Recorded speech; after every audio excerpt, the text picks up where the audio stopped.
Good evening everyone. Inter audit का exam Sunday होने जा रहा है, तो उसके लिए 1.5 डेज़ की रिवीजन स्ट्रेटजी मैं आप लोगों के साथ अभी डिस्कस करने वाला हूँ। Tomorrow you have your advanced accounts paper.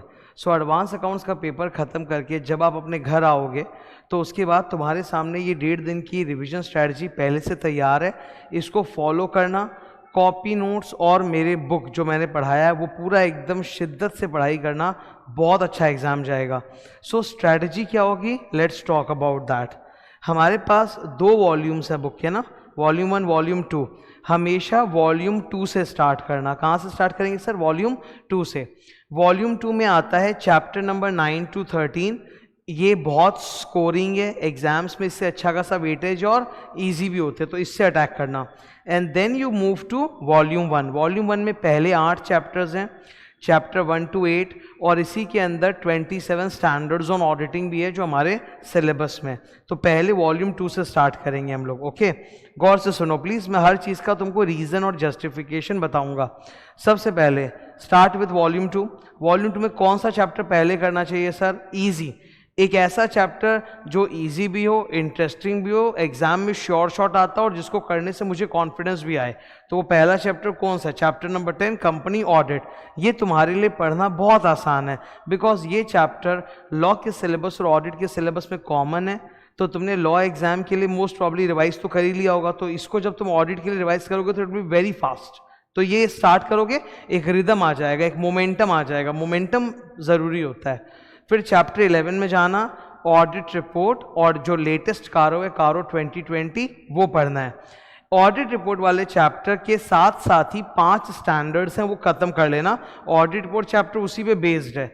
ऐसे 700, 701, 705, 706 एंड 710 एक एक्स्ट्रा है। 710 ऑडिट रिपोर्ट पे नहीं, पर ये एक्स्ट्रा ये भी संग संग कर लेना। कभी भी तुम अगर ये चेष्टा करोगे कि स्टैंडर्ड्स को अलग से पढ़ेंगे, रिवाइज करेंगे, वो टाइम नहीं आएगा। इससे बेटर है चैप्टर के संग ही खत्म कर लेना। ओके, नेक्स्ट चैप्टर आप करोगे चैप्टर 9। बड़ा है बट इंपॉर्टेंट भी तो है। चैप्टर 9 से 120 मार्क के पेपर में 16 से 20 मार्क तक का कंपलसरी आता ही है। तो एक काम कर सकते हो, चैप्टर 9 के लिए मैंने अपने किताब में समरी डाला है और उस समरी टेबल से मैंने पूरा पढ़ाया था, डिटेल भी किया था। अगर डिटेल ना कर सको तो एक बार समरी टेबल तो अच्छे से याद कर लेना, फिर समय मिले तो डिटेल में जाना। तो इससे तुम्हारा चैप्टर 9 बहुत अच्छा मजबूत प्रिपेयर हो जाएगा, डर नहीं लगेगा तुमको। ओके, फिर आते हैं चैप्टर 12 में। अब सीक्वेंस है 12 और 13। 12 is bank audit. Bank audit हल्का चैप्टर है। बैंक ऑडिट ना इंटर में भी आता है, फाइनल में भी। फाइनल में लेवल ज़्यादा होता है, इंटर में कम होता है। तो बैंक ऑडिट अच्छा चैप्टर, स्कोरिंग है, do that. And then chapter number 13 बड़ा चैप्टर है, इसमें बहुत वैरायटी है, अलग अलग तरह के टॉपिक्स हैं, ठीक है। वो सब अच्छे से एक बार प्लीज़ कॉपी बुक से पढ़ना। बहुत सारे स्टूडेंट्स चैप्टर 13 का मजाक उड़ाते हैं कि भाई ये तो एकदम इजी चैप्टर है, इसमें होटल का ऑडिट है, सिनेमा का ऑडिट है। सर जी, चैप्टर 13 में बहुत सारे टॉपिक्स है, उसमें केवल 4-5 पेज इजी है जहाँ होटल, क्लब, सिनेमा या हॉस्पिटल का ऑडिट है। बाकी सारा ज्ञान बहुत अच्छा है, और अगर तुम वो बिना पढ़े गए मुसीबत हो जाएगी एग्जाम में। अगर आ गया ऑडिट ऑफ लोकल अथॉरिटी, मतलब म्यूनिसिपैलिटी, वो भी तो है वहाँ पे सिलेबस में, लोकल बॉडीज़ का ऑडिट, म्यूनिसिपैलिटी का ऑडिट, तो वो तो तुमने पढ़ा नहीं और वो आ गया एग्जाम में। तो इसको प्लीज़ हल्के में मत लेना। तुम सोचोगे अपने लैंग्वेज में कुछ भी उल्ट पुल्ट लिख के आ जाएंगे, नंबर मिलेंगे, नहीं मिलेंगे आपको नंबर, ठीक है। तो ये होता है हमारा वॉल्यूम 2। पहले वॉल्यूम 2 कर लो, it will give you lot of confidence कि एग्जाम में जाने के लिए तो मैं तैयार हो गया हूँ। अब आप चैप्टर ये वॉल्यूम 1 वाली किताब में आओ। देखो, वॉल्यूम 1 वाली किताब में ना 27 स्टैंडर्ड्स हैं।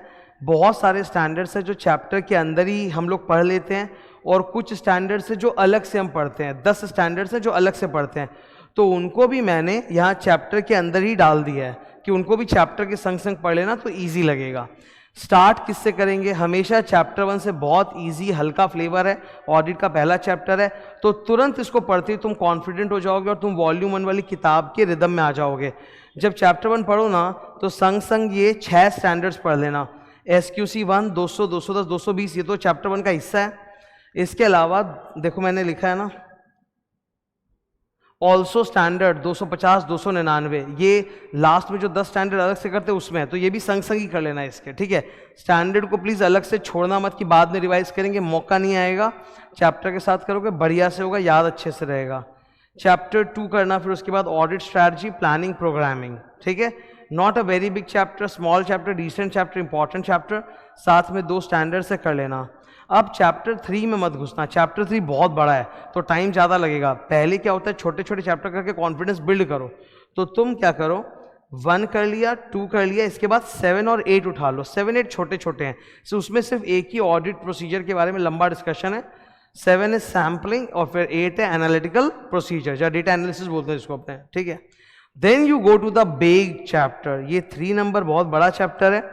ऑडिट डॉक्यूमेंटेशन, ऑडिट एविडेंस, पूरा ऑडिट इसी पे तो खड़ा है कि क्या क्या प्रोसीजर करने, क्या एविडेंस मिलेगा, उसका क्या वर्क फाइल पे वर्क पेपर बनेगा, and so many standards are there, ठीक है।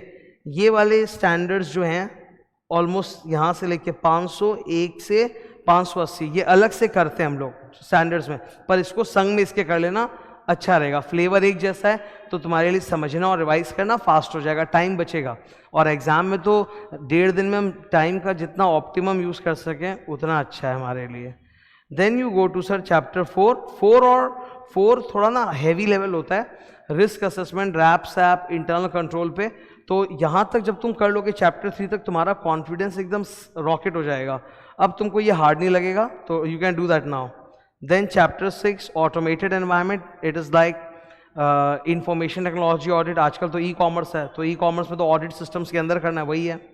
एंड लास्ट एक हल्का चैप्टर है, chapter 5 fraud, auditors responsibility in fraud. So that's the sequence you will follow, ठीक है। इससे बहुत आराम से होगा। अब मैं कुछ टिप्स बता रहा हूँ, मैं कुछ और टिप्स बता रहा हूँ कि एग्जाम्स के दौरान क्या साइकोलॉजी होती है।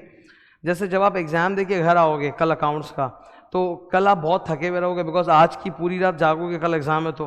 तो कल तुम जब घर आओगे तो थोड़ा सा ही बजट रखना पढ़ने का, 4 घंटे के आसपास।